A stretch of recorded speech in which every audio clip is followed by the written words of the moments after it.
ফরিদপুরের সালথায় লিচুপাড়াকে কেন্দ্র করে তুচ্ছ ঘটনায় বৃদ্ধ আজিজুল মোল্লাকে পিটিয়ে হত্যার ঘটনায় পুলিশের সাঁড়াশি অভিযান অব্যাহত রয়েছে। আলোচিত এই হত্যা মামলার দ্বিতীয় আসামিকে গ্রেপ্তার করেছে সালথা থানা পুলিশ।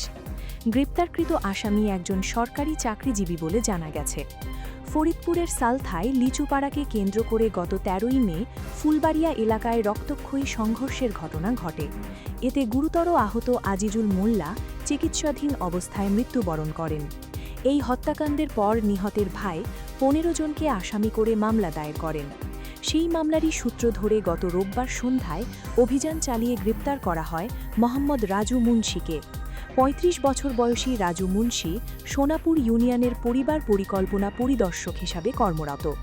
সোমবার দুপুরে তাকে ফরিদপুরের বিজ্ঞ আদালতে পাঠানো হয়। উপজেলা পরিবার পরিকল্পনা কর্মকর্তা জানিয়েছেন, আইন অনুযায়ী গ্রেপ্তারকৃত রাজু মুন্সিকে সাময়িক বরখাস্তের প্রক্রিয়া শুরু হয়েছে। সালথা থানার ভারপ্রাপ্ত কর্মকর্তা বাবলুর রহমান খান জানান, গত ১৩/৫/২০২৬ তারিখ লিচুপাড়াকে কেন্দ্র করে সালথা থানার ফুলবাড়িয়াতে একটি মারামারি ঘটনা ঘটে।